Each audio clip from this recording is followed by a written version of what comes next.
আসসালামু আলাইকুম, doctor ARM Jamil বলছি। আশা করি যে যেখানে আছেন ভালো আছেন। তো আজকের ভিডিওতে আমরা কফি এনিমার সম্পর্কে কিছু আলোচনা করব। কফি এনিমার ইতিহাস, এর ব্যবহার, কিভাবে এটা আমাদের শরীরে হেল্প করে, সেই বিষয়গুলো নিয়ে কিছু সংক্ষেপে আলোচনা করব। তো কফি এনিমা আসলে অনেক প্রাচীনকাল থেকেই বিভিন্ন সভ্যতার মানুষরা ব্যবহার করতেন, এটা ঐতিহাসিকভাবে প্রমাণিত। এবং এটার লিভার ক্লিনজ হিসেবে আমেরিকান বিভিন্ন গোত্রের মানুষরা ব্যবহার করতেন, আমেরিকান ট্রাইবসরা ব্যবহার করতেন। এছাড়া কফি এনিমার অসাধারণ অনেক বেনিফিট আছে। এবং একটা কথা আমরা জানি ন্যাচারাল হেলথে, এই কথাটা খুব বেশি মানে আমরা খুব গুরুত্ব দিই, সেটা হচ্ছে death begins in the colon. অর্থাৎ যার কোলন খারাপ তার মৃত্যু দ্রুত ঘনিয়ে আসে। অর্থাৎ কোলনটা সুস্বাস্থ্যের জন্য অন্যতম একটা গুরুত্বপূর্ণ বিষয়, হেলদি কোলন, অর্থাৎ হেলদি মলাশয় বা বৃহদান্তর থাকা। ঠিক আছে। তো কফি এনিমা বিভিন্ন সভ্যতার মানুষরা ব্যবহার করতেন, এটা প্রমাণিত বলেছি। তো এটা হচ্ছে ইতিহাস থেকে জানা যায় যে ইজিপশিয়ান, হিন্দুস অর্থাৎ হিন্দুস্তানের পিপলরা, গ্রিক, রোমান, চাইনিজ এবং সুমেরিয়ান, তারা সবাই বিভিন্ন পদ্ধতিতে কফি এনিমা অথবা কোলন ক্লিনজিং করতেন। ঠিক আছে।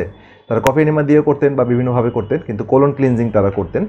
এবং এটা তারা ডকুমেন্টেড যে তাদের হেলথ ইমপ্রুভমেন্ট তাদের হতো আর কি, বিভিন্ন সমস্যাগুলো।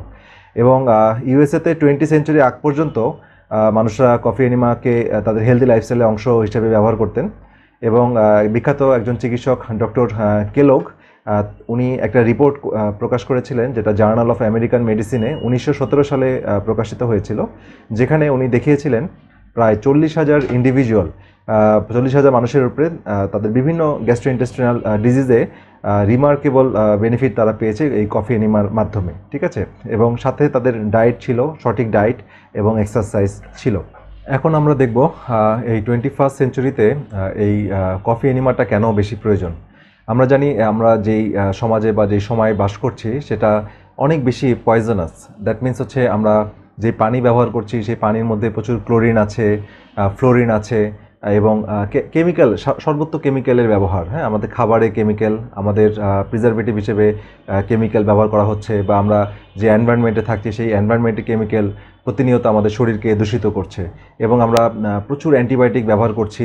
আমরা হয়তো অনেকে নিজে অ্যান্টিবায়োটিক খাচ্ছি না, বাট অ্যান্টিবায়োটিক দিয়ে আমাদের অ্যানিম্যালগুলোকে গ্রো করা হচ্ছে, পোলট্রিগুলোকে গ্রো করা হচ্ছে। এবং আমরা যখন সেই পোলট্রি খাচ্ছি তখন আমাদের শরীরে এই প্যাসিভলি অ্যান্টিবায়োটিক চলে আসতেছে, আমাদের উপকারী ব্যাকটেরিয়াগুলোকে কিল করে ফেলতেছে, আমাদের অ্যান্টিবায়োটিক রেজিস্ট্যান্ট করে ফেলতেছে। যদি আমরা অনেকে অ্যান্টিবায়োটিক খাচ্ছি না, কিন্তু আমরা প্যাসিভলি অ্যান্টিবায়োটিক খাচ্ছি এই গরু, ছাগল বা হাঁস, মুরগি, এগুলো যেগুলো অ্যান্টিবায়োটিক দিয়ে গ্রো করতেছে সেগুলোর কারণে।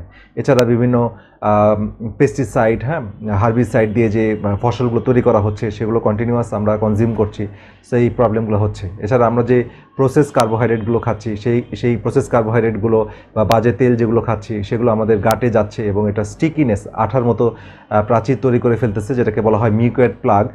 এই মিউকয়েড প্লাগগুলো কোলনের মধ্যে টক্সিক রিজ তৈরি করে, অর্থাৎ উঁচা উঁচা টক্সিক মরিচার মতো একটা প্রাচীর তৈরি করে, যে কারণে খাবার থেকে নিউট্রিয়েন্টগুলো আমাদের শরীরে পর্যাপ্তভাবে প্রবেশ করছে না। এবং আমাদের লিকি গাটেরও একটা অন্যতম কারণ এই মিউকয়েড প্লাগগুলো। এবং মিউকয়েড প্লাগগুলো যত বাড়তে থাকে তত আমাদের কোলনের মধ্যে জ্যাম হয়ে যায়, আমাদের স্টুলগুলো তৈরি হওয়ার পর সেটা সঠিকভাবে পাস করে না, বাওয়েলটা মুভ করে না, এই জন্য কনস্টিপেশনে আমরা আক্রান্ত হই। এছাড়া আমাদের ওখানে হেলদি এনভায়রনমেন্ট নষ্ট হয়ে যায়, আমাদের উপকারী ব্যাকটেরিয়াগুলো কমে যায়, খারাপ ব্যাকটেরিয়ার ওভারগ্রোথ হয়, বিভিন্ন ব্যাকটেরিয়া, ফাঙ্গাস গ্রো করে এবং বিভিন্ন প্যারাসাইট এবং ইভেন বিভিন্ন কৃমি জাতীয় সমস্যাগুলো খুব বেশি মাত্রায় আমরা এখন সাফার করতেছি। অর্থাৎ আমরা ঘুরে ফিরে দেখতেছি যে আমাদের কোলন এবং লিভার আক্রান্ত হয়ে যাচ্ছে। এবং আমাদের শরীরে যে এই কোলনগুলোর মধ্যে যখন খাবারগুলো যায় এবং এই ধরনের যে কোলনগুলো যদি মিউকয়েড প্লাগ দ্বারা আক্রান্ত থাকে, তাহলে খাবারগুলো সেখানে বেশি মাত্রায় পচে যায়, পুট্রিফাই হয় এবং তারা কন্টিনিউয়াস বিভিন্ন ধরনের টক্সিন রিলিজ করতে থাকে। এবং এই টক্সিনগুলো ব্লাডে চলে আসে এবং আমাদের লিভার ট্রাই করে সেটাকে ক্লিন করার, এবং লিভার খুব বেশি লোড পড়ে যায় যখন কন্টিনিউয়াস এভাবে টক্সিন আসতে থাকে। একসময় লিভারও আর পারে না ক্লিন করতে, তখন দেখা যাচ্ছে যে এই অ্যাবান্ডেন্ট যে টক্সিনগুলো আমাদের কন্টিনিউয়াস আমাদের শরীরে প্রবেশ করছে, তো আমাদেরকে সিক করে ফেলছে এবং আমরা বিভিন্ন ক্রনিক ডিজিজে, even autoimmune disease, chronic disease এবং ইভেনচুয়ালি বিভিন্ন ক্যান্সারে আমরা আক্রান্ত হচ্ছি।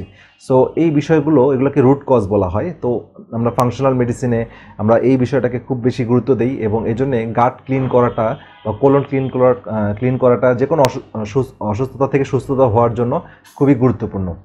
এখন আমরা দেখব যে আসলে কফি এনিমার বেনিফিটটা কি। তো আমরা এনিমা মানে হচ্ছে কোলনে ওয়াশ করা, পায়খানার রাস্তা দিয়ে একটা পাইপে প্রবেশ করিয়ে সেটা ওয়াশ করা। বিভিন্ন ফ্লুইড আমরা এখানে ওয়াশ করি, কিন্তু কফি এখানে ব্যবহার করলে অন্যান্য ওয়াশ থেকে এটার এক্সট্রা কিছু বেনিফিট পাওয়া যায়। যেমন কফি এনিমা ব্যবহার করলে আমাদের যে মিউকয়েড প্লাগগুলো তৈরি হয় কোলনের ভিতর, সেটা দ্রুত ক্লিন হয়ে যায়, প্যারাসাইটগুলো ক্লিন হয়ে যায়, হেলদি ব্যাকটেরিয়ার গ্রোথ হয় এবং গাট মোটিলিটি বাড়ে, অর্থাৎ পায়খানা কনস্টিপেশন থাকলে সেটা ক্লিন হয়ে যায়, বাউল মুভমেন্টটা স্বাভাবিক হয়ে আসে। এছাড়া এখানে সবচেয়ে বেশি ইম্পর্টেন্ট বিষয় হচ্ছে যে কফি এনিমা ব্যবহার করলে, যেটা কফি দিয়ে যদি এনিমা করা হয় তাহলে লিভারকে বেশি স্টিমুলেট হয়, এবং লিভার স্টিমুলেট হলে সে একটা সুপার অ্যান্টিঅক্সিডেন্ট, যেটা বেস্ট একটা অ্যান্টিঅক্সিডেন্ট, সেটা হচ্ছে গ্লুটাথিয়ন তৈরি করে। এই গ্লুটাথিয়ন আমাদের কোষের ভিতর যে নিউক্লিয়াস আছে সেখানে যে ডিএনএ আছে সেই ডিএনএর ড্যামেজটাকে প্রিভেন্ট করে এবং আমাদের শরীরের কোষগুলো থেকে টক্সিনগুলো রিমুভ করতে সাহায্য করে।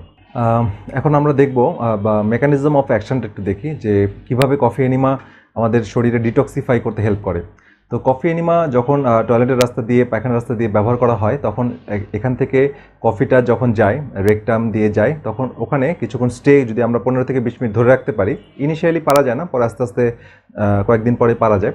তো তখন এটা পোর্টাল ভেইন দিয়ে ব্লাডে এসে তখন এটা লিভারে আসে, এবং এর মধ্যে খুব গুরুত্বপূর্ণ পোটেন্ট বা শক্তিশালী কম্পাউন্ড আছে, নাম হচ্ছে পালমিটেটস।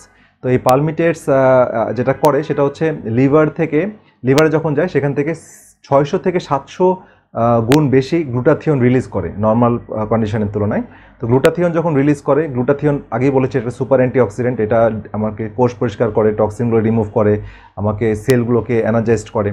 এছাড়া আমাদের যে এনজাইম সিস্টেম আছে গ্লুটাথিয়ন এস ট্রান্সফারে সেটাকে অ্যাক্টিভেট করে, ঠিক আছে, যেটার কারণে এই গ্লুটাথিয়ন রিলিজ হয় এবং অন্যান্য অ্যাক্টিভিটিগুলো শো করে এবং ডিটক্সিফিকেশন হয়, এবং বিভিন্ন ক্যান্সার তৈরি করার যে এলিমেন্টগুলো সেগুলো ডিটক্সিফাই করে, ফ্রি রেডিক্যাল ড্যামেজটাকে ওভারকাম করে।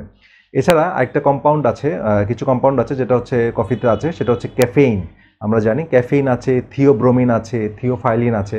তো সেগুলো কি করে, সেগুলো যখনই লিভারে যায়, মানে ব্লাডের মাধ্যমে রেকটাম থেকে, কোলন থেকে, তখন সেটা যে লিভারের মধ্যে যে বাইল ক্যানালিগুলি আছে, হ্যাঁ, বাইল ডাক্টগুলো আছে, পিত্তনালী যেটা বলে, সেটাকে ডাইলেট করে, হ্যাঁ, মোটা করে দেয়, যে কারণে লিভার থেকে পিত্তের প্রবাহটা খুব বাড়ে।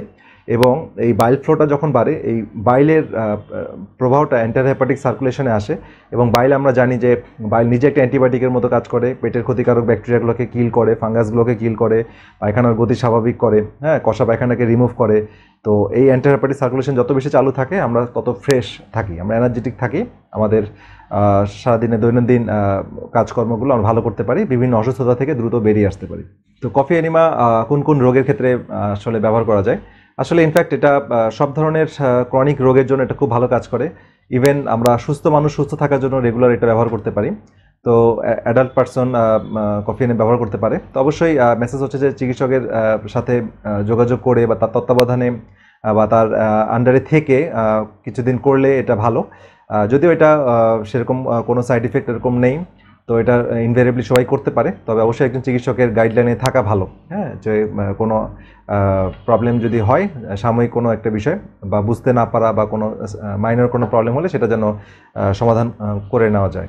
তো সাধারণত গলস্টোন, যাতে পিত্তথলিতে পাথর আছে, যাদের লিভারে বিভিন্ন প্রবলেম আছে, বা হজমজনিত সমস্যা যেমন আইবিএস, লিকি গাট, এই ধরনের সমস্যা, বা যারা বিভিন্ন অটোইমিউন ডিজিজে আক্রান্ত, যাদের শরীরে টক্সিক ওভারলোড, বিভিন্ন টক্সিন ওভারলোড হয়ে আছে, তাদের জন্য, এবং লিভার ক্লিন করার জন্য, এবং ইভেন ক্যান্সারের চিকিৎসা এটা খুব বেশি ব্যবহার করা হয়। ন্যাচারাল যারা প্র্যাকটিস করেন বা সারা ওয়ার্ল্ডে ন্যাচারোপ্যাথি ডাক্তাররা বা ফাংশনাল মেডিসিনের ডাক্তাররা, তারা যে কোনো অসুস্থতা চিকিৎসাতে কফি এনিমা সাজেস্ট করেন। এটা একটা রিমার্কেবল একটা ট্রিটমেন্ট, ন্যাচারাল ট্রিটমেন্ট, এবং ইজি টু ইউজ, হ্যাঁ, এটা খুবই সহজভাবে এটা ব্যবহার করা যায় এবং বাসায় নিজে নিজে এটা ব্যবহার করা যায়। তো আজকের ভিডিও এই পর্যন্তই। আশা করি কফি এনিমা সম্পর্কে আপনাদের কিছু ইনফরমেশন আমি শেয়ার করতে পারলাম। তো দিন শেষে এই ভিডিওগুলো আপনাদের ভালো লাগলে বা প্রয়োজনীয় মনে হলে আপনাদের আত্মীয় স্বজন বা বন্ধুবান্ধবদের মাঝে শেয়ার করবেন, এবং আমাদের সাথেই থাকবেন। পরবর্তীতে আরও কোনো গুরুত্বপূর্ণ ভিডিও নিয়ে আপনাদের মাঝে হাজির হব। সেই পর্যন্ত সবাই ভালো থাকেন, সুস্থ থাকেন। আল্লাহ হাফেজ।